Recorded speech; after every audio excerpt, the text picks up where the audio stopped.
Hola, buenos días, buenas tardes, espero se encuentren bien. Por petición de varios de sus compañeros, me han convencido para realizar este video y hablarles de la clase que nos tocaba el día de hoy, acerca de los enfoques y el proceso de la consultoría que ustedes van a realizar, ¿no? Esta lectura la van a encontrar en su plataforma y ahí la van a poder analizar y van a poder identificar cuáles son los diferentes tipos de enfoques que tiene la consultoría y qué fases o qué áreas ataca una consultoría, porque cada área puede contar un proceso distinto y ahorita lo vamos a ver, ¿no? Bueno, nosotros desde esta primera parte, cambiando un poco eh, el sistema, o bien, mejor dicho, el enfoque, analizamos primero lo que es la ética y la responsabilidad social, ya que ha habido derivado de muchas, de muchos sistemas o empresas que han sido corruptas, pues actualmente los clientes o los consumidores ya no les gusta que las empresas sean o que tengan malos manejos o que se vean inmiscuidas en casos de corrupción. Entonces ya las empresas buscan este factor humano y ético de darse a conocer como, como empresas que hacen las cosas bien y dentro de la normatividad, ¿no?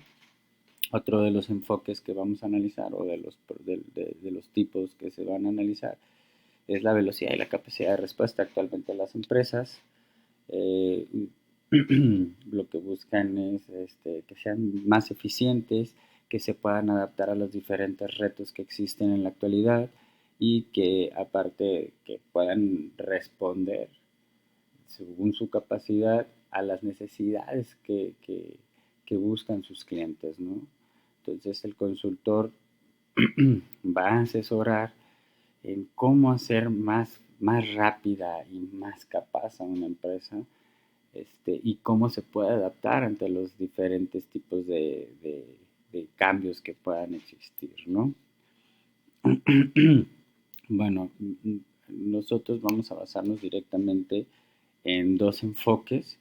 El primer enfoque es el del autor Steele, de 1975, que podrán decir, bueno, pues qué viejo, ¿no? Pero es muy actual la cita y define la consultoría como cualquier forma de proporcionar ayuda sobre el contenido, proceso o estructura de una tarea o de un conjunto de tareas en el que el consultor no es efectivamente responsable de la ejecución de la misma, sino que ayuda a los responsables a hacerlo eficiente. ¿Sí? Y como les digo, el consultor no es responsable, y lo decía la clase pasada, no es responsable de tomar decisiones sobre las tareas, ¿sí? Pero normalmente está en apoyo al empresario o al gerente de la empresa, ¿sí? Y lo que va a tratar es de saber cómo puede crecer más rápidamente, si ocupa cambiar de personal o capacitar al personal, o si ocupa una buena estrategia de mercado, o si ocupa abrir otro nuevo producto, o desarrollar, perdón, un nuevo producto, o resolver situaciones puntuales en atención al cliente, en finanzas, en filosofía de la empresa, ¿no? El consultor siempre va a actuar como un modificador, como un ente de cambio, ¿sí? Y siempre va a buscar mejorar cualquier situación que se tenga como trabada o que exista una inconformidad por parte del gerente o por parte del dueño de la empresa, ¿no? Y el segundo enfoque, ¿sí? Define la consultoría como, y que es en el que vamos a estar mucho tiempo en el ECUP, que define la consultoría como ese asesoramiento contratado y, y proporcionado a las organizaciones por personas altamente capacitadas y calificadas y que presentan asistencia. Es muy importante determinar que presentan asistencia de manera objetiva e independiente a la organización, y es muy importante también estas dos partes, de manera objetiva e independiente, y yo añadiría también imparcial, ¿no? De una manera imparcial. Descubriendo, para proponer el descubierto de los problemas, analizarlos y recomendar las soluciones más eficientes y coadyuvar si es el caso, ¿no? Es decir, tomar acción si es el caso, ¿no? Coop normalmente establece que la consultoría, más que un servicio, es una, es una asistencia calificada, ¿no? Y es necesario siempre buscar la mejor solución para el problema, ¿no? Bueno, y tenemos este proceso o este diagrama, ¿sí?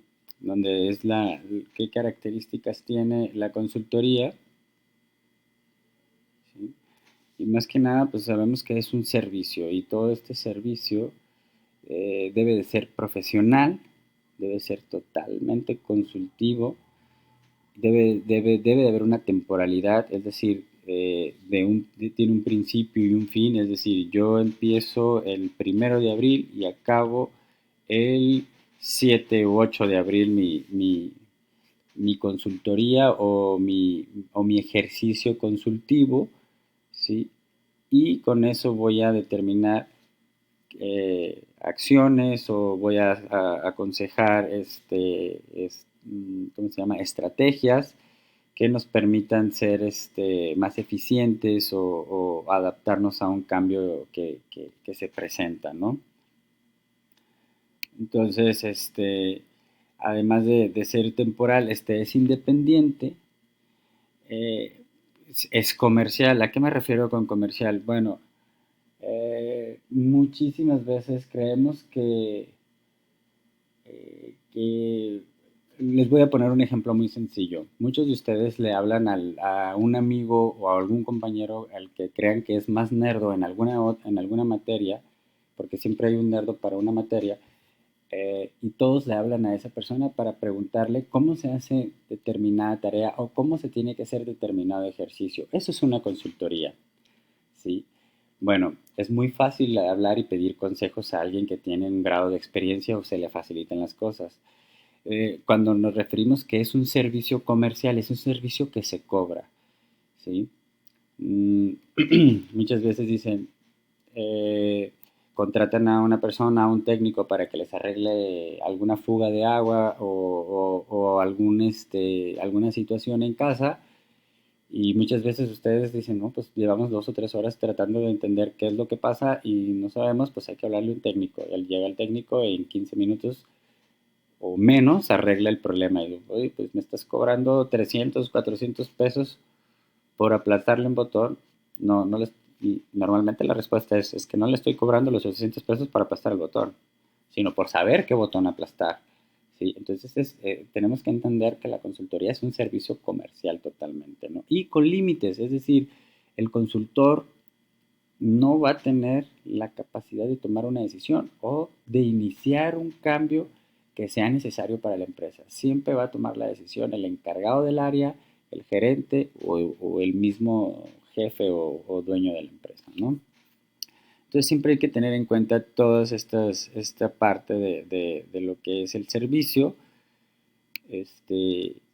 y sobre todo, pues como les decía, que es temporal, tiene una fecha de inicio y es comercial, que se vende, incluso hasta las ONG se les tiene que cobrar, y limitado, pues bueno, eh, normalmente el consultor solamente acude a resolver ciertas situaciones puntuales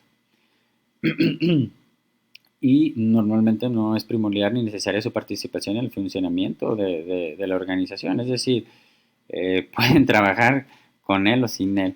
Y solamente que él puede decir esto puede estar mejor si se hace de esta manera o esto podría ser más competitivo si se hace de esta otra manera, ¿no? El servicio consultivo. ¿A qué se refiere con el servicio consultivo? Los consultores no se contratan para dirigir las organizaciones o que tomen decisiones, ya lo hemos mencionado varias veces, ¿sí? La consultoría nada más se va a contratar para medir en diferentes áreas o en diferentes procesos de la empresa y asesorar dentro de esos procesos, ¿no? Dar el consejo correcto es muy importante. Entonces es esta parte, ¿no? Bueno, eh, normalmente el servicio debe ser independiente, es decir, el consultor debe de verse desde diferentes ángulos.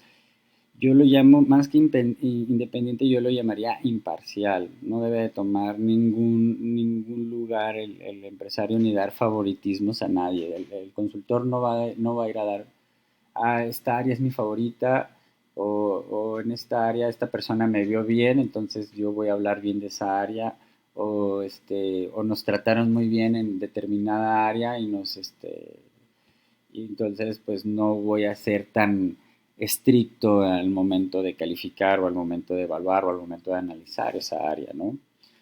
Entonces, eh, normalmente debe mostrar independencia financiera, es decir, el consultor no va a obtener ningún tipo de beneficio por el consejo que vaya a dar. ¿Sí? Ya se le pagó previamente para que pudiera dar sus consejos o por sus conocimientos. Debe tener independencia administrativa, es decir, no se debe ver afectado por ninguna decisión que tome la empresa, al menos que lo tengan que correr. La independencia política, es decir, debe de existir siempre el protocolo adecuado para poder mostrarse ante todos los miembros del negocio, porque muchas veces y en ocasiones pasa, dentro de mi experiencia me ha pasado que cuando se consulta una empresa, normalmente los consultores juniors, que en este caso serían ustedes, son amigos o conocen al dueño de la empresa y cuando llegan a hacer la consultoría, pues casi casi se saludan de abrazo y beso y cómo estás y vamos a pistear al rato. Entonces todo eso no debe de existir, debe de existir un protocolo adecuado, sin algo, no debe de haber una situación afectiva de por medio o una situación emotiva y siempre debe de existir una solución del problema, ¿sí? Así le pese a la persona a la que le estás, a la que le estás ayudando o al área en la que conoces a la persona. Bueno, en cuanto a los límites de la consultoría, los consultores no cuentan entre sus habilidades crear o resolver todo tipo de situaciones. Los consultores se van a especializar simplemente en una o dos áreas en específico. Nosotros más adelante definiremos qué áreas, si van a ser la mercadotecnia, la producción, si va a ser eh, ventas o si va a ser la filosofía empresarial o finanzas, que en muchas ocasiones cuando estamos haciendo este tipo de consultorías con un fin más académico, los gerentes y los dueños de empresa o de microempresas procuran limitarse o no acceder, no ceder, mejor dicho, todas las, toda la información financiera. Entonces, en un momento, si un empresario declina o se limita a darles información financiera, ustedes no se sientan mal, simple y sencillamente tienen que hacerle ver que la consultoría debe ser integral y que sería lo más óptimo sería que pudieran proporcionar cierto grado de información para poder asesorarlo en ciertas áreas. No siempre se está bien en todo lo que se cree. ¿Sí? Entonces, el consultor se va a limitar a solamente dar soluciones creativas y factibles. Se dice muy fácil, pero lleva su proceso, ¿no? Más que nada es una evaluación de lo que va a estar haciendo. ¿Sí? Bueno, entonces, dentro de la consultoría, el consultor va a buscar o de la, o de la, lo que se pide que se consulte más, ¿sí? es la aportación de conocimientos y capacidades especiales. Hay gente que se le da muy bien la mercadotecnia, hay gente que se le da muy bien las